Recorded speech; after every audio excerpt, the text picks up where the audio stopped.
Assalamualaikum warahmatullahi wabarakatuh. Selamat pagi teman-teman kelas 6. Bagaimana kabar kalian? Semoga kalian di rumah dalam keadaan yang sehat. Amin. Dan jangan lupa untuk selalu menerapkan protokol kesehatan, baik di rumah dan dimanapun. Nah, dan yang terpenting, jangan lupa untuk selalu beribadah kepada Allah, untuk selalu berdoa kepada Allah, meminta pertolongan supaya kita semua terhindar dari wabah virus corona ini.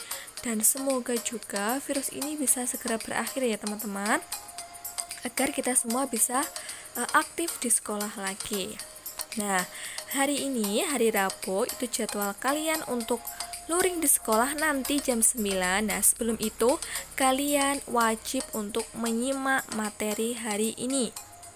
Nah, hari ini kita akan melanjutkan ke tema 8. Setelah kemarin kalian PTS di tema 6 dan 7, sekarang kita lanjutkan di tema 8 untuk persiapan. Nanti kalian awal Maret insya Allah akan dilaksanakan PAS atau penilaian akhir semester. Makanya kita harus menyimak materi dengan baik. Nah, hari ini Bu Eni akan menyampaikan untuk materi Bahasa Indonesia dan PPKN. Sebenarnya materi ini tidaklah materi yang baru. Hari ini kita tinggal mengulang materi saja. Nah, untuk PPKN materinya berkaitan dengan hak, kewajiban, dan tanggung jawab sebagai warga negara beserta dampaknya dalam kehidupan sehari-hari ya. Tetapi untuk hari ini kita akan bahas untuk kewajiban terlebih dahulu. Jadi kita akan membahas tentang kewajiban kita sebagai warga negara dalam kehidupan sehari-hari. Kewajiban itu apa toh? Kita akan ulang terus. Kewajiban ini adalah sebagai warga negara, kita sebagai warga negara Indonesia, kita juga memiliki kewajiban untuk menjaga lingkungan hidup agar tetap baik dan sehat.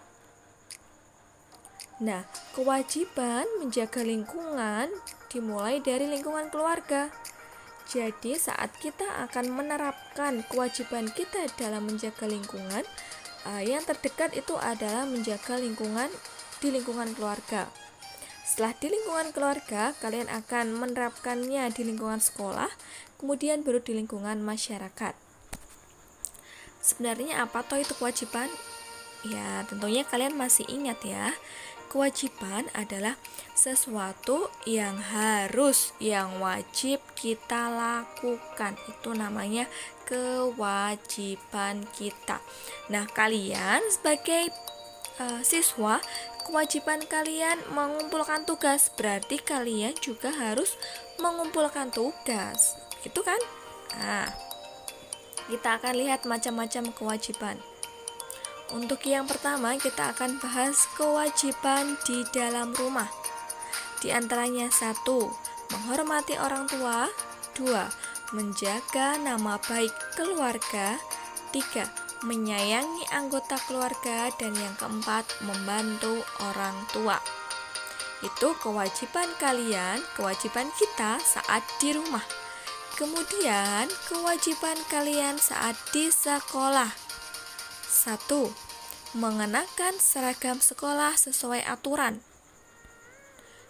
Kalau saat ini kita sedang daring, berarti kita tidak mengenakan seragam ya, kita hanya menggunakan baju bebas dan pantas. 2. Mengikuti pembelajaran di sekolah dengan baik. Dalam artian saat pembelajaran tidak boleh bergurau, tidak boleh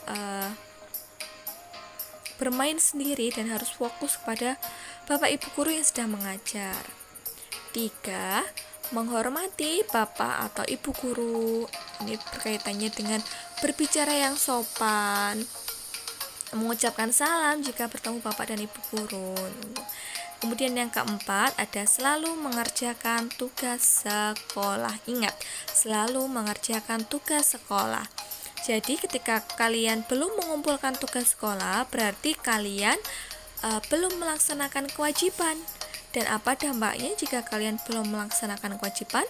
Ya, tentu kalian tidak akan mendapatkan hakmu? Mendapatkan nilai. Betul.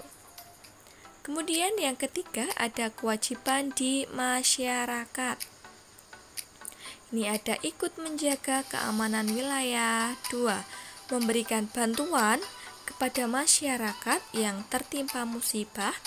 3. Ada mengikuti adat istiadat yang ada di lingkungan. Adat istiadat ini bisa juga berarti peraturan. Jadi mengikuti peraturan yang ada di lingkungan sekitar. Kemudian yang keempat, mengikuti kegiatan kerja bakti desa. Ada lagi kewajiban kita terhadap lingkungan hidup. Lingkungan hidup itu apa toh? Lingkungan hidup itu adalah lingkungan yang berupa makhluk hidup, bisa tumbuhan, bisa binatang, bisa lingkungan tempat tinggal kita. 1. Membersihkan lingkungan dari sampah.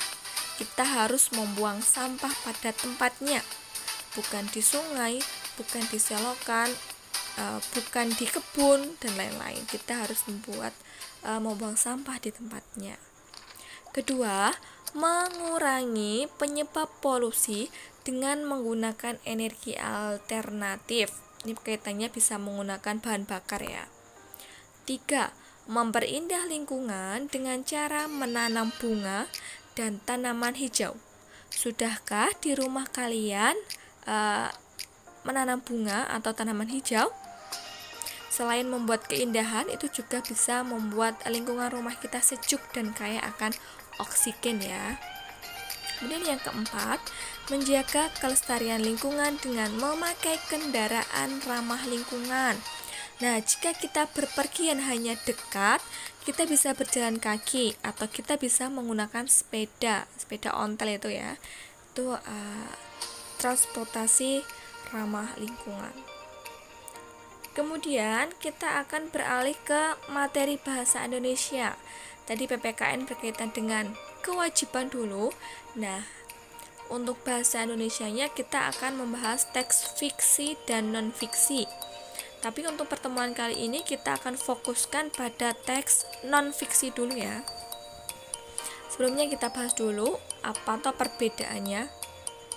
Nah, perbedaan teks fiksi dan teks non-fiksi itu terletak pada fakta dan khayalan. Fakta untuk non-fiksi dan khayalan untuk fiksi. Kita akan bahas coba. Nah, untuk yang pertama kita akan lihat perbedaan cerita fiksi dan non-fiksi.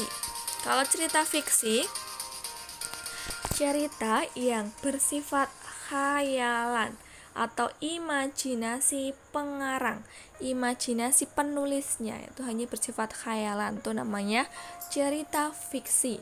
Contohnya ada novel, cerpen, komik yang sering kalian baca ataupun dongeng, itu juga termasuk khayalan semata.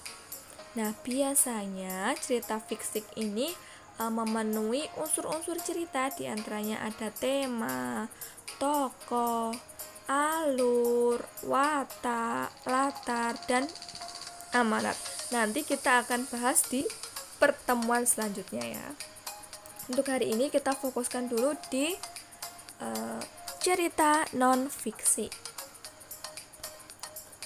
Nah, cerita non-fiksi merupakan cerita yang dibuat berdasarkan fakta. Ini loh kata kuncinya.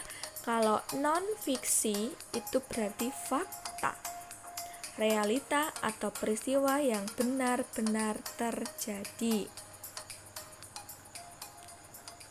Nah, tulisan non-fiksi itu biasanya berbentuk tulisan ilmiah, laporan, artikel, video, skripsi, tesis, disertasi, dan makalah. Sebenarnya masih banyak lagi, cuma hanya beberapa saja.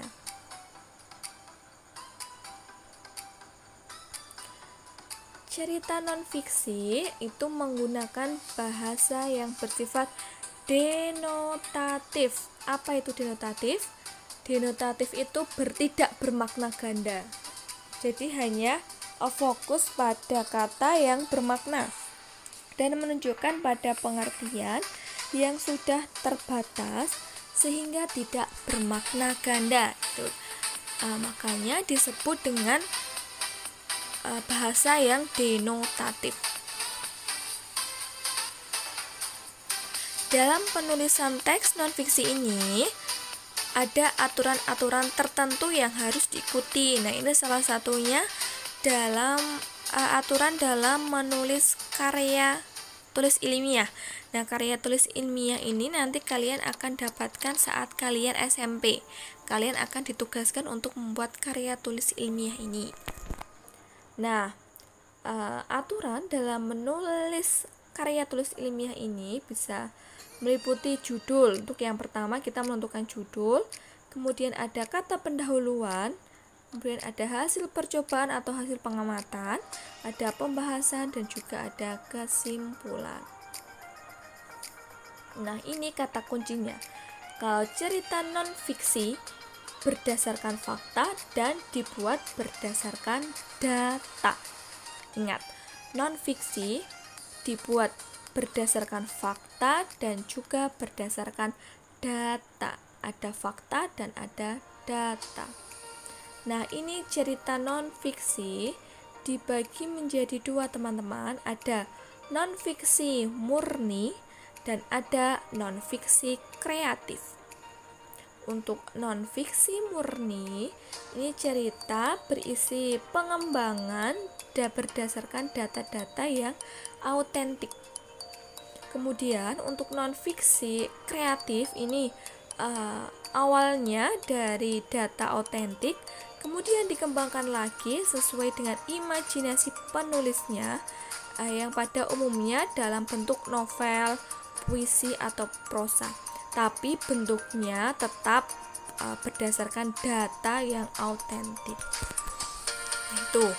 Nah, materi hari ini cukup sekian, teman-teman. Untuk hari ini, khusus hari ini, karena kalian sudah masuk les tambahan, jadi tidak ada tugas dari Bu Eni. Tugas kalian hanya menyimak dan memperhatikan baik-baik.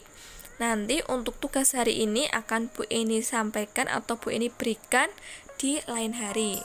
Nah, jadi tugas hari ini kalian cuma menyimak video dari Bu Eni, kemudian nanti jam 9 kalian masuk untuk les tambahan. Nah, sekian dari Bu Eni, teman-teman. Terima kasih, kalian adalah anak-anak yang hebat. Kalian sudah memperhatikan materi. Semoga ilmu yang Bu Eni sampaikan hari ini bisa kalian terima dan bisa bermanfaat untuk kalian dan bisa kalian ingat, supaya nanti saat mengerjakan soal-soal tryout dan soal ujian sekolah ataupun penilaian akhir sekolah, kalian bisa menjawabnya dengan tepat. Oke, semangat belajar dan tetap jaga kesehatan di rumah. Wassalamualaikum warahmatullahi wabarakatuh.